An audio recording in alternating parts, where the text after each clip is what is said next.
You're listening to the Thrive Podcast, where every week we dive into a practical, tactical tip to bring you from a life of simply surviving to thriving.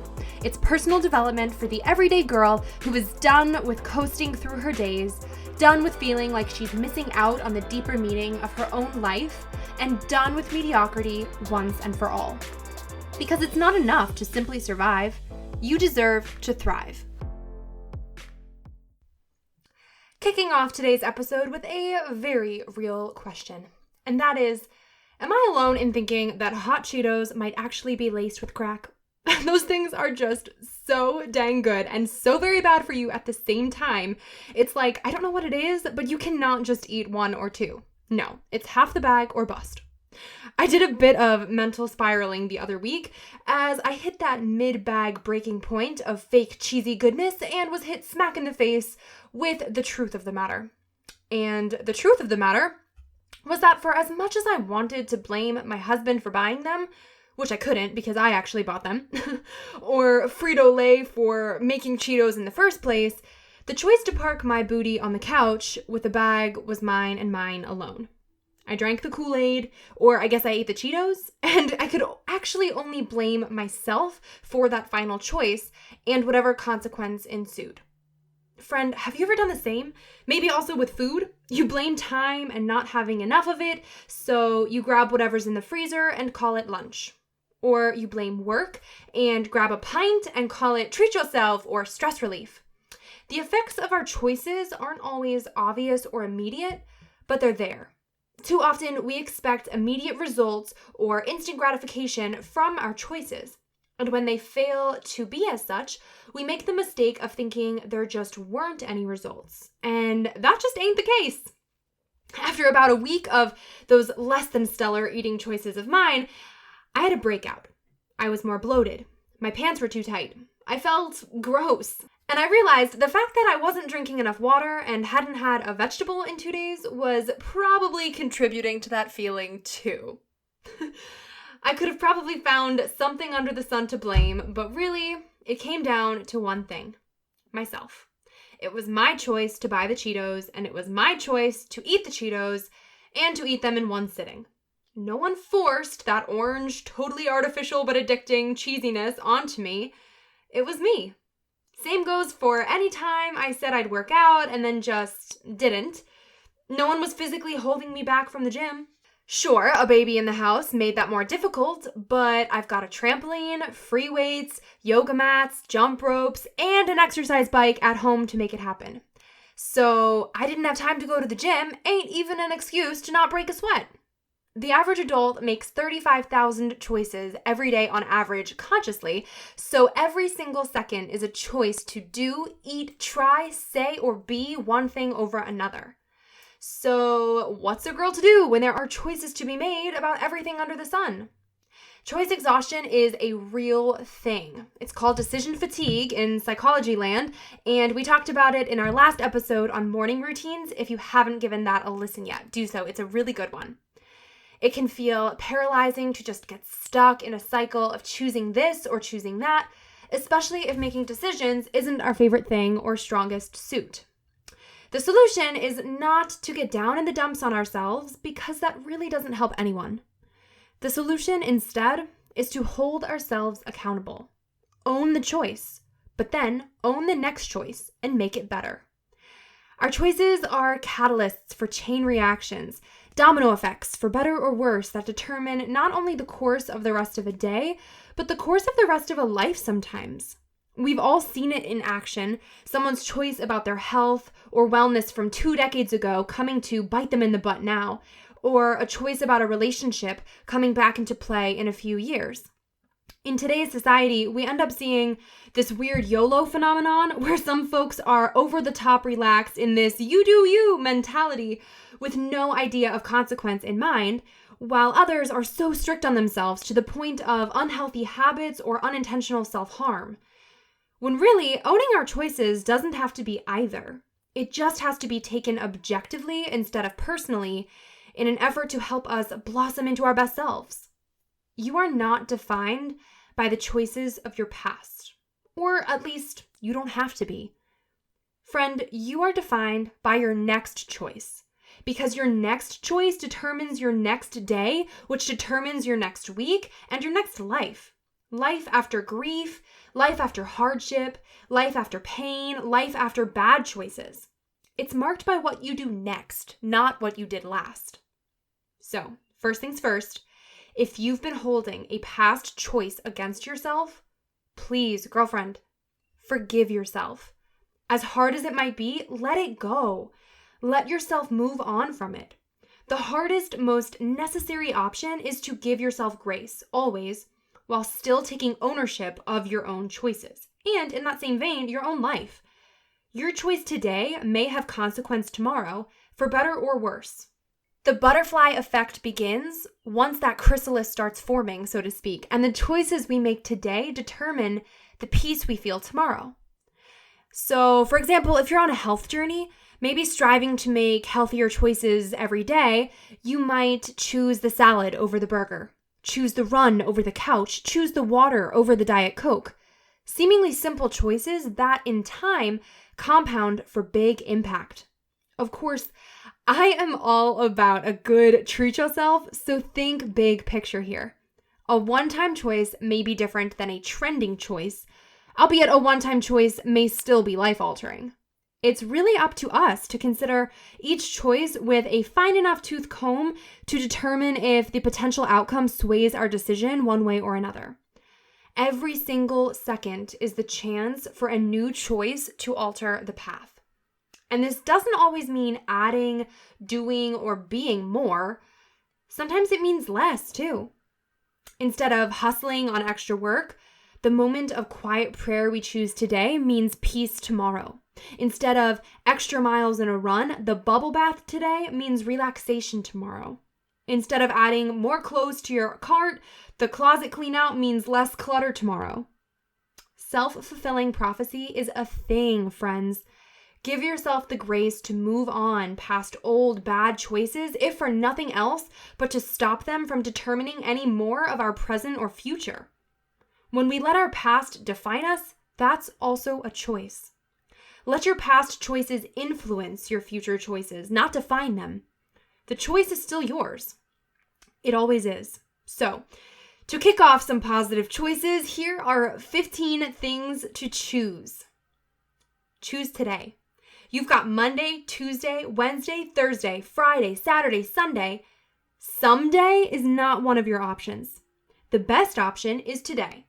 But sometimes, I get it, today isn't realistic. But in order to nix the excuses once and for all, and to make sure you're not using today as a scapegoat for never buckling up and buckling down, if the answer ain't today, I need you to pick another one of the 7 and make it happen. Choose today. And if you honestly cannot, for a very legitimate reason, choose another and make it happen. Choose happiness. This phrase gets such a bad rap sometimes, and for good reason. I mean, it can sound like a bunch of unicorn bullcrap, especially for those of us who suffer from something like depression, where choosing to be happy might not just feel impossible, it might be impossible because brain chemicals are just like that sometimes. But when your present happiness is riding on the back of your present thoughts, it's up to you to choose what's allowed in versus what gets kicked the heck out. It's your brain. You are the owner, therefore you are in control. Even when it feels like you're anything but, you can still hang on to the power to allow happiness in, or at the very least, to not allow the antithesis of happiness, to choose against anything but. Choose gratitude. You don't need $1 million or a beach house in Malibu to be appreciative. There is always someone whose grass is greener, who has more of something than you. But there's also always someone who has less, who prays for what you already have. It's been psychologically proven approximately 1,000 times how beneficial gratitude is in our everyday lives. Seriously, not just a game changer, but a life changer. Some days you might be thankful for the incredible raise at work or the partner who threw the most romantic date night. Other days you might be thankful for the roof over your head or the good cup of coffee. It's not about having the most to be grateful for. It's about being the most grateful for what we have. Choose perspective. Whether it's half full or half empty, it's the exact same volume of water in the cup. That is the beauty of your perspective. The facts stay the same. The mood is what changes. Choose to try. Robert Kennedy said it best, only those who dare to fail greatly can ever achieve greatly. And if you never try, you'll never fail, but you'll never change either. Nothing changes if nothing changes. And the next step in your life requires some change. It might get uncomfortable, but nothing good ever happens in comfort zones. So get comfortable being uncomfortable and choose to try. Choose to start. Take the first step, and then if you're feeling it, take the next. Choose to start again, because sometimes starting over is the hardest step of all. Choose to stop, because other times having the courage to say no altogether is hardest. Choose to keep going. The semicolon is the most powerful piece of punctuation because it's a sign that even though everything could stop, it's continuing onward, and rightfully so. You don't have to let your shortcomings define you, nor do you have to let your hardest battles break you. You've made it this far because you are a strong, capable, badass woman. You can keep going, and you will. Choose to forgive. I'll never forget when someone told me this once. They said, reconciliation is a two-way street. Forgiveness is not. You might never be at mutual peace with that person again, but you can be at peace in your own heart, knowing that you have forgiven the wrongs and you wish them the best. It doesn't need to be all hunky-dory. It just needs to be honest and heartfelt. You're allowed to simultaneously forgive someone and never see them again. Choose to give of your time, of your talents, of your resources in whatever way could best serve your neighbor. Which brings us to choose to serve. The difference between giving and serving is that giving may just be giving what you want to give. Serving is giving what they need. Jamie and I learned this the hard way through the years by way of the 4 love languages. We'd get into it because one of us would be giving and the other just wouldn't be receiving it correctly. It would cause unnecessary tensions and even blatant arguments between us because one party would be feeling like they were being totally underappreciated while the other thought they were going out of their way to give to the other. The hard lesson we learned is that it is not about how you give, but how you serve. Giving what you feel like giving might be great, but is it truly what the other person wants or needs most? Look to serve whenever and wherever possible instead. Choose to ask for help, because sometimes we just can't do it alone, and that's a-okay. Choose to ask for more. More help, more time, more attention, more money, more of whatever it is you need to elevate you to the next level. Ask and ye shall receive. You were made for more, friend, and you're allowed to step into your next space, even if that means taking more of something to get there. Choose to apologize. Pride is one of the 7 deadly sins for a reason. It only exists to destroy. If you hurt someone, own up to it. Apologize. A simple I'm sorry can go such a long way. Choose to stop making excuses. Just do whatever you can with whatever you've got wherever you're at. That's all we can do, am I right? You might not do it like she does, but you're not supposed to do it like she does. You're supposed to do it like you do. So what's your excuse? Be willing to call it what it is and cut the crap. And own up to it even being crap in the first place. Eliminating useless excuses can be the first step to the rest of your life, since it clears out the clutter and makes room for more good. And so, friends, I will leave you with this. Your willpower wanes throughout the day. So stack the odds in your favor and make any harder choices as early in the day as possible so that you don't run into decision fatigue throughout the day. Let one good choice snowball into the next. I don't know about you, but I feel so good after a good workout that I want to grab protein, and then I am much more likely to grab a salad than a crazy unhealthy burger from McDonald's after that. If you're making a series of good choices one after the other, You might be more likely to keep up the momentum and get even more done in the long run by just capitalizing on that when you can.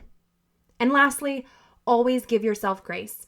Because sure, it might have been your choice to do the really dumb thing or make the bad decision that you still regret, but it's also your choice to forgive yourself as much as it is your choice to be better tomorrow. So, cheers to the choices that you will make the rest of today. You already chose to listen to Thrive, so obviously you've got one good choice in the books. I'm hoping that you choose to thrive yourself the rest of today as well.